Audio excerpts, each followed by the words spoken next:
पिंकी आज बहुत ज्यादा खुश थी क्योंकि आज क्रिसमस था। वो सुबह से ही अपने माता पिता के साथ अपने घर को सजा रही थी। पिंकी के माता पिता हर साल बहुत धूमधाम से क्रिसमस का त्योहार मनाया करते थे। मुझे तो लगता है पिंकी की क्रिसमस की खुशी हम सब में ज्यादा तुम्हें है। क्रिसमस का दिन मुझे बहुत अच्छा लगता है पापा। आज की रात मेरे सारे दोस्त मेरे घर आते हैं और हम अपने घर पर धूमधाम से पार्टी करते हैं। लेकिन हर साल आप मुझसे झूठ भी बोलते हो। पिंकी, ये गलत बात है बेटा। आप अच्छी तरह से जानती हो कि आपके पापा कभी झूठ नहीं बोलते। रहने दो कनिका, पिंकी अभी सिर्फ 10 साल की है। अच्छा तो मुझे बताओ पिंकी, मैंने तुमसे क्या झूठ बोला? यही कि सेंटा हर साल क्रिसमस की रात को बच्चों को गिफ्ट देकर जाते हैं, लेकिन मैंने तो आज तक कभी किसी सेंटा को नहीं देखा। नहीं पिंकी, वो गिफ्ट तुम्हारे तकिए के नीचे सेंटा रख कर जाता है। तुम सो रही होती हो ना, इसीलिए वो तुम्हें जगाता नहीं है। जब आप सोकर उठती हो तो आपको अपने पिलो के नीचे गिफ्ट रखे हुए मिलते हैं ना? अगर ऐसी बात है तो फिर मैं आज पूरी रात जागूंगी। आज मैं सेंटा के हाथों से ही गिफ्ट लूंगी। पिंकी की बात सुनकर राजन और कनिका जोर जोर से हंसने लगे। कुछ ही देर के बाद वहाँ पर राजन का दोस्त चार्ल्स, जो कि उसका पड़ोसी था, अपने बेटे डेविड के साथ पहुँचा। कैसी हो पिंकी? डेविड, आज रात हम दोनों सोएंगे नहीं। लेकिन क्यों पिंकी? इस साल हम दोनों सेंटा के हाथों से ही गिफ्ट लेंगे। तुम बिल्कुल सही कह रही हो पिंकी। वैसे भी पापा बता रहे थे कि आज क्रिसमस की पार्टी पूरी रात चलेगी। कुछ ही देर में वहाँ पर और भी बहुत सारे मेहमान आ गए। शुरू हो गई। पार्टी में सभी लोगों ने देखा कि एक व्यक्ति सेंटा क्लॉज के कपड़े पहने हुए वहाँ पर बच्चों के बीच में घूम रहा था। राजन उस व्यक्ति को देखकर अपनी पत्नी कनिका से बोला, कनिका, वो सेंटा क्लॉज सेंटर के कपड़े पहने हुए व्यक्ति कौन है? नहीं, मैंने तो उसे इनवाइट नहीं किया। हो सकता है कि हमारा कोई जानने वाला ही हो जो बच्चों के लिए सेंटा के कपड़े पहन कर आया हो ताकि उनका मनोरंजन हो सके।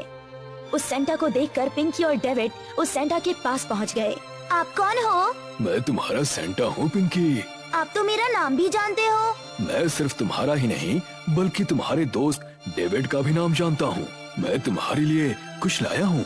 मैं जानती हूँ कि आप मुझे गिफ्ट देने वाले हो। ये लो, तुम दोनों के लिए मैं विदेशी चॉकलेट लेकर आया हूँ। इतना बोलकर सेंटा दोनों को गौर से देखने लगा। देखते ही देखते सेंटा का चेहरा बहुत ही भयानक हो गया। पिंकी और डेविड के गले से डर की वजह से चीख निकल गई। चीख निकलते ही हर तरफ अंधेरा छा गया। पार्टी में खलबली मच गई, मगर अगले ही पल लाइट आ गई। मगर पार्टी में जितने भी बच्चे मौजूद थे वो सब गायब थे। पिंकी कहाँ है? पिंकी कहीं नजर नहीं आ रही। वो सब छोड़ो राजन, मुझे पिंकी की चीख सुनाई दी थी। मुझे बहुत घबराहट हो रही है। सिर्फ पिंकी ही नहीं कनिका, डेविड भी चीखा था। ये दोनों बच्चे कहाँ चले गए? सिर्फ पिंकी और डेविड ही नहीं चार्ल्स, इस पार्टी में जितने भी बच्चे मौजूद थे वो सब गायब हैं। अगले दिन टीवी पर बच्चों के गायब होने की खबरें न्यूज पर चल रही थी। इंस्पेक्टर अभिमन्यु न्यूज को बहुत ही गौर से देख रहा था। न्यूज देखकर इंस्पेक्टर ने हवलदार से बोला, मेरी समझ में नहीं आता हवलदार कि आखिर इतने सारे बच्चे कहाँ लापता हो गए। सर, मैंने सुना है बच्चे सिर्फ राजन के घर से ही नहीं बल्कि उसके पड़ोस के घर से भी गायब हुए हैं।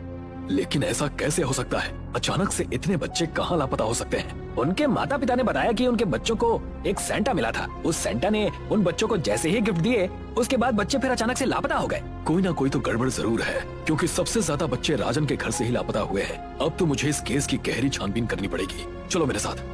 कहाँ सर? राजन के घर पर उससे पूछताछ करनी है। सर, पूछताछ जरा ध्यान से कीजिएगा, क्योंकि आपकी बातों से मुझे ऐसा लग रहा है कि आप राजन के ऊपर शक कर रहे हैं। मगर मत भूलिए कि राजन की बेटी पिंकी भी गायब हुई है और पब्लिक की सिंपैथी इस वक्त राजन के साथ है। मुझे सब पता है, तुम चिंता मत करो। मुझे विश्वास है कि इन सब बच्चों के गायब होने का कनेक्शन कहीं न कहीं इस राजन से जरूर निकलेगा। लेकिन सर, इस समय बाहर का मौसम खराब है और बारिश भी हो रही है। ठंड के मारे बुरा हाल हुआ जा रहा है। क्यों ना हम राजन के घर कल सुबह चलें? नहीं हवलदार, मुझे अभी और इसी वक्त राजन से पूछताछ करनी है। अंदर बैठ गए। थाने से राजन के घर का रास्ता एक जंगल से होता हुआ जाता था। अचानक रास्ते में इंस्पेक्टर अभिमन्यु की जीप बंद हो गई। क्या हुआ सर? आपने जीप क्यों रोक दी? जीप रोकी नहीं हवलदार, अपने आप रुक गई है। ये तो सर मुंडवाते ही ओले पड़ने वाली कहावत हो गई है सर। अपनी बकवास बंद करो हवलदार। इतना कहकर अभिमन्यु जीप से उतर गया। तभी अचानक इंस्पेक्टर अभिमन्यु की नजर एक खंडहर पर पड़ी। इंस्पेक्टर अभिमन्यु ने देखा कि उसे खंडहर की छत पर सेंटा जैसा दिखने वाला एक व्यक्ति खड़ा हुआ अजीब से अंदाज में नृत्य कर रहा था। हवलदार, जरा सामने देखो, मैंने अभी वहाँ उस खंडहर की छत पर एक सेंटा देखा। कैसी बातें कर रहे हैं सर? अब आपको इस समय हर जगह सेंटा ही नजर आ रहा है। मेरी बात का विश्वास करो हवलदार। इंस्पेक्टर अभिमन्यु ने इतना कहा ही था कि तभी कुछ बच्चों की चीखें इंस्पेक्टर अभिमन्यु और हवलदार के कानों से टकराई। लगता है हमें खंडहर के अंदर जाना होगा और लगता है कि हमारी कार भी सही जगह खराब हुई है। हो ना हो बच्चे इसी खंडहर के अंदर हैं। चलो जल्दी। इतना बोलकर इंस्पेक्टर अभिमन्यु हवलदार के साथ उस खंडहर की ओर दौड़ने लगा। तभी अचानक इंस्पेक्टर अभिमन्यु के दौड़ते हुए कदम रुक गए। इंस्पेक्टर अभिमन्यु के सामने दिल दहला देने वाला दृश्य था। खंडहर के अंदर बहुत से बच्चे बेहोश पड़े हुए थे और 2 बच्चों का सिर धड़ से अलग होकर खंडहर की छत पर लटक रहा था। मुझे तो अपनी आंखों पर विश्वास ही नहीं हो रहा है सर कि मैं जो कुछ भी देख रहा हूँ वो सच है। इन सबके घर वालों को तुरंत इन्फॉर्म करो। उनसे कहो कि उनके बच्चे मिल गए हैं और पता करो कि ये जो 2 बच्चों की गर्दन लटक रही है उनके माता पिता कौन हैं। कुछ ही देर में उन सब बच्चों के माता पिता उस खंडहर के पास पहुंच गए। राजन और चार्ल्स बुरी तरह से रोने लगे। आखिर मेरी पिंकी ने किसी का क्या बिगाड़ा था? मेरी पिंकी को क्यों मार दिया? और मेरा बेटा डेविड मेरा इकलौता बेटा था, किसी निर्दयी ने मेरे बेटे को कितनी बुरी तरह से मार दिया। इतना कहकर वो इंस्पेक्टर अभिमन्यु की ओर देखकर बोला, यहाँ पर खड़े खड़े क्या देख रहे हो? जाओ जाकर कातिल का पता लगाओ। वो जो कोई भी हो मैं उसे जिंदा नहीं छोड़ूंगा। मैं स्वयं पता लगाऊंगा कि मेरी पिंकी का कातिल कौन है। कौन है वो सेंटा जिसने मेरी बेटी को इतनी बेरहमी से मार दिया? देखिए मुझे ये बात कहते हुए सही तो नहीं लग रही, लेकिन आपके बच्चों की मौत कोई साधारण मौत नहीं है।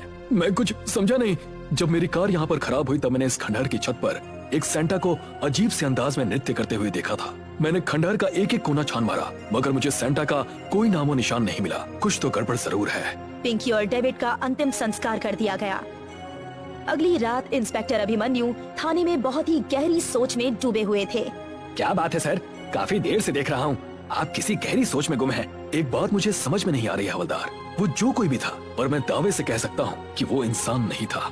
आप किसकी बात कर रहे हैं सर? उस सेंटा की जिसे मैंने खंडहर की छत पर कड़कड़ाती हुई सर्दी में अजीब से अंदाज में नृत्य करते हुए देखा था और फिर वो अचानक गायब कैसे हो गया? माफ कीजिएगा सर, लेकिन ये बात आप किसी दूसरे के सामने मत करिएगा वरना लोग आपको पागल समझेंगे। मैं तुम्हारी बात को समझता हूँ और जानता भी हूँ, लेकिन एक दूसरी बात और है जो मुझे अंदर ही अंदर खाई जा रही है कि राजन और चार्ल्स के बच्चों के ही कटे हुए सर उस खंडहर में क्यों मिले? क्योंकि बाकी सब बच्चे तो वहाँ पर बेहोश पड़े हुए मिले थे, उन सबको कोई खरोच तक नहीं आई थी। ये तो देखकर मैं भी चौंक गया था। इसका मतलब ये है कि वो जो कोई भी हो चार्ल्स और राजन से उसकी दुश्मनी है। अब ये तो हमें चार्ल्स और राजन ही बता सकते हैं। चलो मेरे साथ। चार्ल्स राजन के घर पर राजन और कनिका के साथ उदास बैठा हुआ था। उन तीनों की आंखों में आंसू थे कि तभी अचानक कोई जोर जोर से दरवाजा खटखटाने लगा। जाओ जाकर देखो, इतनी रात को कौन हो सकता है? कनिका ने जैसे ही दरवाजा खोला तो उसके गले से एक जोरदार चीख निकल गई। चीख सुनकर राजन और चार्ल्स दरवाजे पर दौड़ते हुए आए। उनके सामने वही सेंटा खड़ा हुआ अजीब अजीब सी हरकतें कर रहा था। तुम तो वही सेंटा हो जो क्रिसमस की रात वाली उस पार्टी में मौजूद था। मैंने देखा था मेरी बेटी पिंकी तुमसे बात कर रही थी। हाँ, और मैंने भी देखा था कि मेरा बेटा डेविड भी तुमसे बात कर रहा था। कौन हो तुम? तभी अचानक सेंटा की आंखें किसी बिल्ली की तरह चमकने लगी। राजन, चार्ल्स और कनिका हवा में उड़ते हुए दीवार से टकरा गए। इंस्पेक्टर अभिमन्यु हवलदार के साथ पहुंच गए और पिस्तौल निकालते हुए सेंटा की ओर देखकर बोले, अपने आप को कानून के हवाले कर दो। तुम जो कोई भी हो बच नहीं सकते। सर, आप कमरे का दृश्य नहीं देख रहे? आपका अंदाजा सही था, ये कोई इंसान नहीं है। अपनी बकवास बंद करो। इंस्पेक्टर ने इतना कहा ही था कि तभी इंस्पेक्टर और हवलदार भी हवा में उड़ते हुए दीवार से टकराते हुए गिर गए। तभी उस सेंटा का चेहरा देखते ही देखते एक बूढ़े व्यक्ति में परिवर्तित हो गया। उस बूढ़े व्यक्ति को देखकर चार्ल्स और राजन की आंखें हैरत से फटी की फटी रह गईं। तुम, ये कैसे हो सकता है? तुम्हें तुम्हारे काफी समय हो चुका है। राजन सही कह रहा है। तुम वो नहीं हो सकते। तुम तो खंडहर से गिरकर मर चुके थे ना? तभी उस बूढ़े व्यक्ति का चेहरा देखते ही देखते बहुत भयानक हो गया और उसकी आंखों से खून बहने लगा और वो किसी शैतानी बूढ़े की तरह दिखने लगा। तुम दोनों ने बिल्कुल सही कहा, लेकिन तुमने पूरा सच नहीं कहा। इंस्पेक्टर अभिमन्यु और हवलदार बेहोश हो गए, मगर बेहोशी की हालत में भी उन दोनों को एक ही दृश्य दिखाई दे रहा था और वो दृश्य था आज से 20 वर्ष पहले का, जब राजन और चार्ल्स 20 वर्षीय युवक थे। आज तो क्रिसमस की पार्टी में मजा आने वाला है चार्ल्स। सही कहा, तुझे तो वैसे भी मजा आएगा क्योंकि आज रात पार्टी में तेरी दोस्त कनिका जो आने वाली है। अरे यार वो देख, हमारे इस हाई सोसाइटी की पार्टी में इस बुढ़े को मैं काफी देर से देख रहा हूँ। और देख, इसके बगल में जो एक बच्ची खड़ी है, कितने गंदे कपड़े पहने हुए हैं उसने। ये तो हमारी सोसाइटी का माहौल खराब कर देगी। चल इस बुढ़े और बच्ची से पूछते हैं कि वो दोनों यहाँ कैसे घुस आए। इतना कहकर चार्ल्स और राजन उस बूढ़े के पास चले गए। क्या नाम है तुम्हारा? मेरा नाम मोहनलाल है बाबूजी। वो तो ठीक है, लेकिन तुम यहाँ पर क्या कर रहे हो? क्या तुम्हें पता नहीं है ये तुम्हारी जगह नहीं है? थोड़ी ही देर में इस बड़े से हॉल में पार्टी शुरू होने वाली है। ये मेरी पोती है चमकी। हम दोनों यहाँ से गुजर रहे थे, तभी ये बच्चों को देखकर जिद करने लगी। कहने लगी कि मैं भी सेंटा जैसे कपड़े पहनूंगी और मैं भी सेंटा को देखूंगी। मैंने सुना है कि इस पार्टी में बहुत से लोग सेंटा बनकर नृत्य करते हैं, पर कुछ देर बाद हम लोग चले जाएंगे। मेरी पोती सेंटा को देखकर खुश हो जाएगी। तो तुम्हारी पोती को सेंटा देखने का शौक है? हाँ, मैं एक ऐसी जगह भी जानता हूँ जहाँ पर इससे भी बड़ी पार्टी होती है और वहाँ पर तरह तरह के व्यंजन भी मिलते हैं, वो भी फ्री में। तो फिर आप मुझे वहाँ पर ले जाएंगे? हाँ, क्यों नहीं। राजन उस बूढ़े व्यक्ति और उस बच्ची को अपनी कार में बिठाकर उसी खंडर में ले गया। साहब, ये तो खंडहर है। बेवकूफ, यही तो तेरी असली जगह है। साहब, मैं एक गरीब बूढ़ा व्यक्ति हूँ। मेरी पोती के माता पिता कुछ सालों पहले ही एक एक्सीडेंट में मर गए। हमें यहाँ से जाने दीजिए। अच्छा ठीक है, तो जा, डायरेक्ट नीचे जा। राजन ने उस बूढ़े व्यक्ति को धक्का दे दिया और उसने एक चीख के साथ जमीन पर गिरकर वहीं दम तोड़ दिया। अबे, ये क्या किया तूने? मैंने तो इसे ऐसे ही धक्का दिया था, मुझे क्या पता था कि वो नीचे गिर जाएगा। तभी चमकी चीखती हुई अपने दादा के पास नीचे की ओर भागी। अचानक अंधेरे में उसका पैर किसी पत्थर से टकराया और वो तेज धारदार पत्थर पर गिर गई। चल, यहाँ से भागते हैं। अच्छा हुआ कि ये बच्ची भी मर गई, वरना हम दोनों का राज खोल देती। तभी इंस्पेक्टर और हवलदार की आंख खुल गई। उन दोनों ने देखा फर्श पर राजन, चार्ल्स और कनिका की कटी हुई गर्दन पड़ी हुई थी और वहाँ कोई सेंटा नहीं था। उस बूढ़े व्यक्ति की आत्मा ने अपना बदला ले लिया था। ये कहानी अंबोली गांव की है, जहां इन दिनों 10 सरों वाले सेंटा क्लॉज का आतंक फैला हुआ है। ये 10 सर वाला सेंटा क्लॉज हर रात कब्रिस्तान से निकलकर अपनी काली भेड़ियों वाली गाड़ी में डरावने अंदाज में जिंगल बेल गाता हुआ गांव के अलग अलग मोहल्लों में जाता है और हर दिन अलग अलग मानव अंगों की मांग करता है। इस तरह लोगों को मारकर अपने 10 मुंह से मानव अंगों को बड़े ही स्वाद से खाता है। इस 10 सर वाले सेंटा क्लॉज से पूरा गांव भयभीत हो जाता है। उनके भय को मिटाने और समझाने चर्च के फादर इस गांव में आते हैं। मैं आप लोगों को समझाने आया हूँ, डराने नहीं। फादर, आपकी बात सुनकर तो भूत भी डर गए होंगे, फिर हम तो इंसान हैं। ये 10 सरों वाला सेंटा क्लॉज भूत ही है, जो विदेश के कब्रिस्तानों से निकल कर आया है। क्या? विदेशी भूत? अब भूत नहीं, विदेशी सेंटा क्लॉज कहो।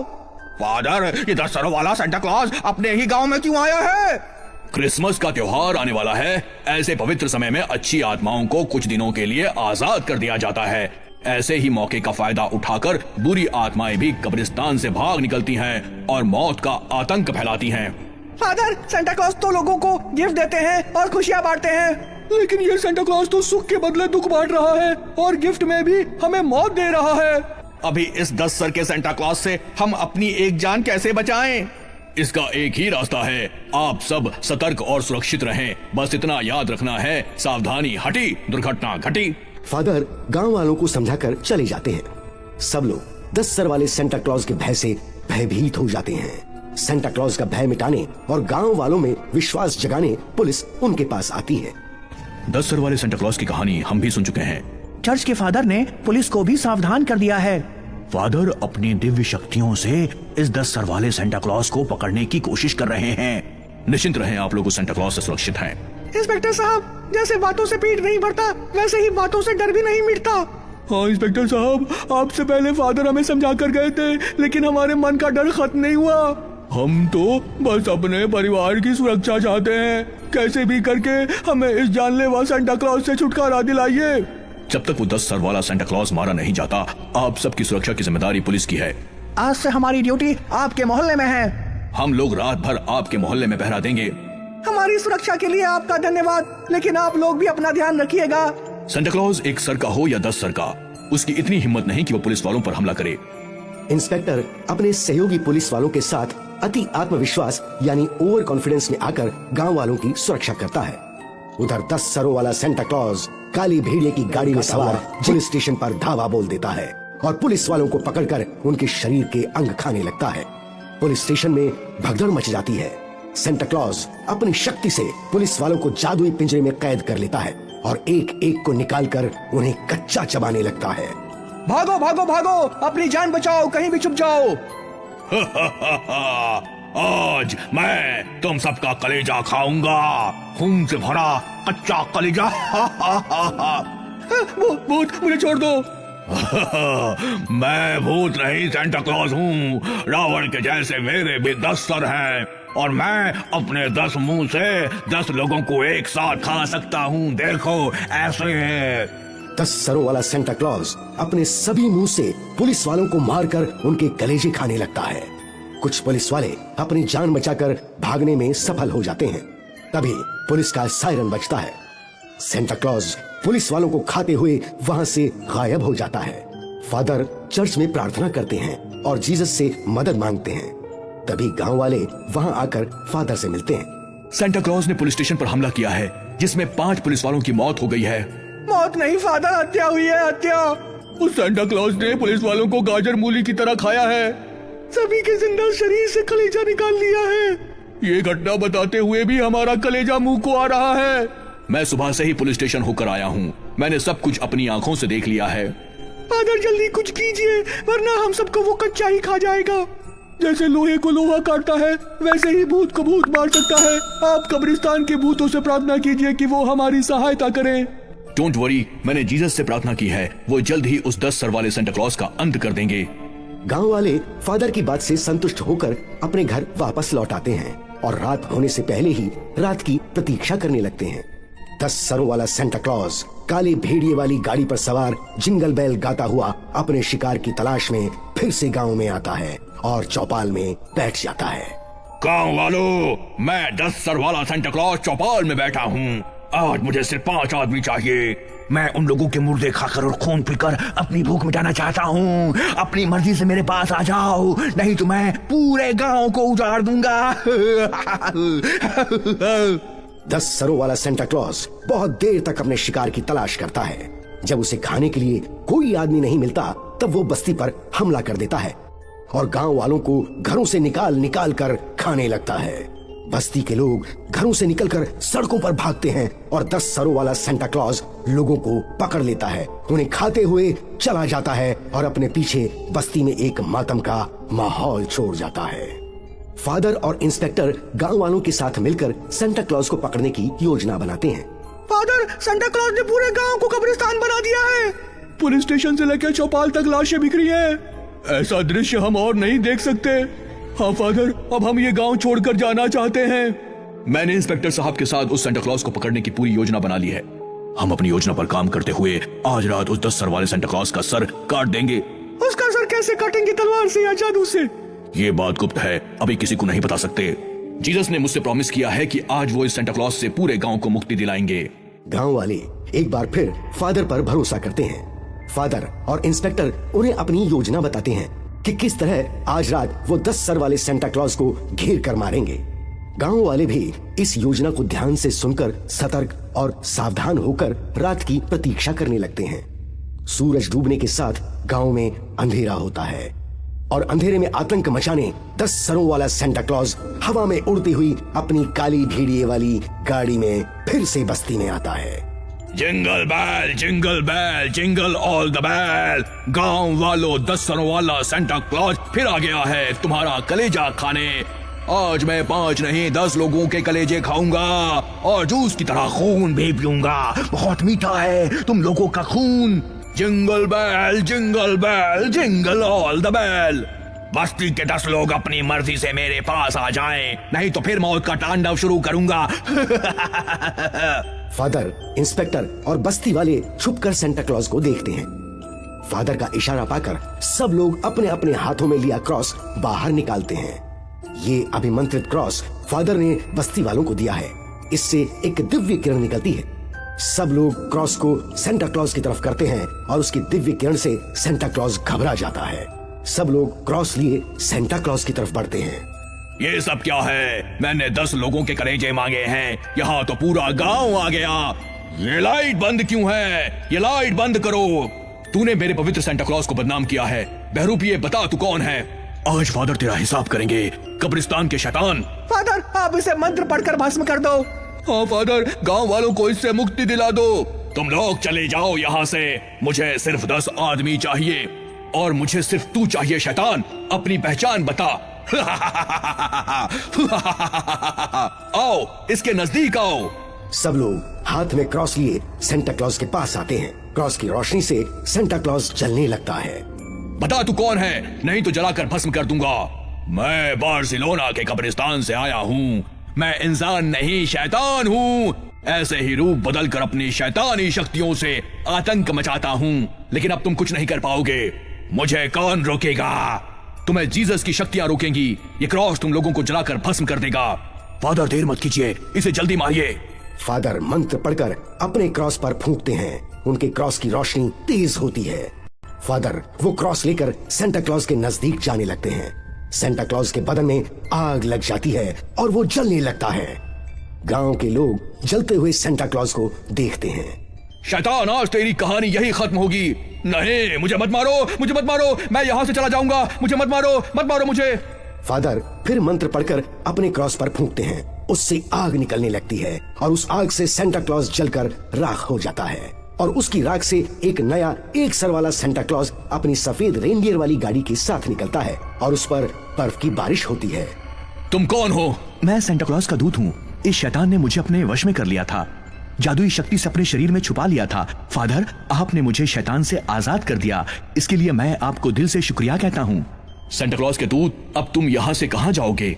फादर, मैं बार्सिलोना चर्च का एक सेवक हूँ, मुझे वहीं जाना होगा। गांव वालों, ये 10 सर वाला सेंटा क्लॉज एक शैतान था। इसने आप लोगों को जो नुकसान किया है उसके लिए मैं क्षमा मांगता हूँ। जाने से पहले हम आप लोगों को गिफ्ट देना चाहते हैं। सेंटा क्लॉज अपनी दिव्य शक्ति से एक गिफ्ट बैग प्रकट करते हैं और गिफ्ट निकालकर गांव वालों की तरफ फेंकते हैं।